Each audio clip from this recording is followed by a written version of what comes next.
avoir un peu tout et son contraire. Donc, l'objectif aussi de cette journée, c'est d'en tirer un certain nombre de conclusions ou de grandes directions qui vont éclairer sur l'agriculture charentaise, et qui modestement, vu du département, parce qu'après il y a tout un tas d'autres partenaires qui ont leur propre politique dans ce domaine-là. La Chambre a été renouvelée cette année, elle est aussi en train de lancer sa politique. Mais nous, modestement vu du département, sûrement on en tirera des conclusions de cette journée-là, de ces assises, c'est l'objectif, et qui seront un peu notre feuille de route pour les années à venir, sur la politique qui sera soutenue par le département. Voilà. Ça va nourrir notre réflexion et effectivement on ira vers ce qui nous paraîtra le plus à même de faire, d'accompagner notre agriculture dans le sens aussi du respect de notre environnement et de nos territoires. Justement, vous disiez l'accompagnement aujourd'hui, on a un chiffre de combien c'est cet accompagnement aujourd'hui par le département, enfin, cette enveloppe aujourd'hui? On est à 1,3 million. Voilà. Sachant que ça a été une volonté délibérée de notre part, qu'on avait vu tous les deux, c'est que on va vers les secteurs les plus en souffrance, que l'on aide davantage. Et en Charente, c'est simple, c'est l'élevage qui est le plus en souffrance. Donc on y va de différentes façons, pour aider les éleveurs, cellules de soutien, et aussi tout ce qui touche au laboratoire, parce qu'on a un laboratoire qui fait un énorme travail justement pour venir en soutien aux éleveurs, parce que c'est un poste clé de leurs dépenses et pour lequel on apporte un accompagnement qui est indispensable. Et après, voilà, on accompagne d'autres filières, c'est ce qu'on évoquera dans la journée, mais c'est vrai que voilà, on a vraiment ciblé ça.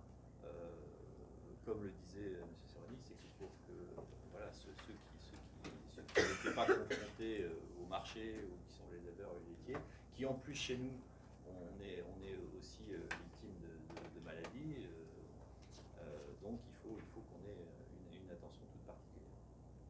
J'ai juste une dernière question, M. Serroni, parce que vous disiez là ce paradoxe des revenus qui augmentent. Nous, depuis des années ici, enfin, une fois qu'on a expliqué pourquoi ce revenu augmente, ce que vous venez de faire, on entend quand même globalement plus les voix de la souffrance agricole qu'autre chose, et notamment les revenus catastrophiques très bas. C'est quand même la voix dominante, non? Enfin, en tout cas, moi, c'est celle que j'entends. Mais c'est pareil, je veux dire, dans l'économie générale, vous entendez toujours les gens qui ont des petits salaires et jamais les gens qui ont des gros salaires. Et c'est une culture française aussi. Il y a des cultures où on va dire je gagne tant, on est fier. Chez nous, on le cache plutôt. On a une espèce de pudeur, de culture. Récits étant, comment dire, il y a de réelles situations de détresse, qui sont de réelles situations de détresse, et de gens qui enfin, entre guillemets, qui dérivent, enfin, au sens dont l'économie dérive, et dans l'économie d'entreprise, pardon, dérive, et donc des gens qui sont de plus en plus en difficulté. Et c'est un vrai enjeu. Moi, j'ai travaillé une bonne partie de ma carrière dans le conseil. C'est un vrai enjeu aujourd'hui d'accompagnement de ces gens-là. Oui, on a un nombre de suicides qui est intolérable. C'est un vrai accompagnement, au départ économique. Je dirais, il y a des gens auxquels il faut les accompagner, il faut les conseiller, je dirais, pour que la situation se redresse. Et je pense, moi, aujourd'hui, que le système d'accompagnement en France, que ce soit les coopératives, les centres de gestion, les chambres d'agriculture, l'INRA au départ, n'ont plus l'efficience qu'ils ont eue. Et ont du mal à capter ces évolutions, y compris les évolutions techniques d'ailleurs, qu'il faut faire, notamment production végétale et production animale, pour avoir une agriculture plus naturelle. Et puis il y a aussi, n'ayons pas peur des mots, on a aussi un tabou, il y a des gens qui vont devoir arrêter. Et on a un tabou collectif dans le monde agricole français, c'est qu'on ne veut pas avoir ça. Et donc ces gens-là, moi je me rappelle quand il y a 30 ans, quand j'ai démarré, on disait un agriculteur en difficulté, ça dure une vie, quoi. Après on disait c'est une demi-carrière. Aujourd'hui c'est 10 ans, le temps qu'il ait consommé tout son capital. Un commerçant, il se casse la figure en 3-4 mois. Donc les systèmes fonctionnent de protection.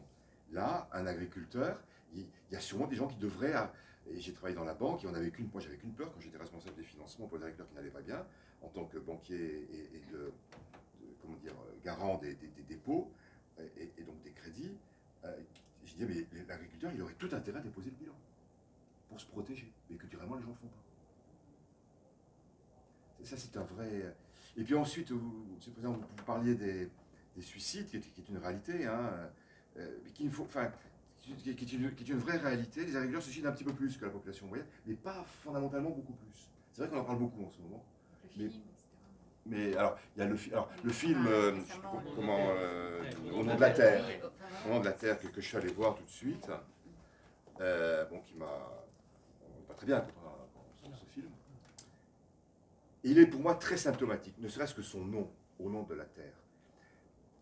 On voit bien, je ne sais pas si vous l'avez vu, on voit bien que toute la question de avec la meilleure intention du monde, mais de la pression familiale. Si je ne vais pas, si l'entreprise que je pilote ne marche pas bien, en agriculture pour beaucoup de gens, c'est pas que l'entreprise, c'est le patrimoine familial que je suis en train de dilapider, de détruire. Et je suis pas à la hauteur de mon père, de mon grand-père, de mon arrière-grand-père. Et c'est toute cette pression. Voilà, cette affectivité. Et on est tous, moi le premier, on est tous pour l'agriculture familiale au sens, on n'est pas pour des firmes gigantesques en France. Mais il ne faut pas non plus qu'on survalorise trop cette dimension familiale, parce que ça conduit effectivement à ces pressions sur les gens qui ne vont pas bien. Mais justement, est-ce que les exploitations agricoles doivent devenir des entreprises, entre guillemets, comme les autres, qu'on gère un peu comme Pour moi, c'est clairement oui. Clairement, oui.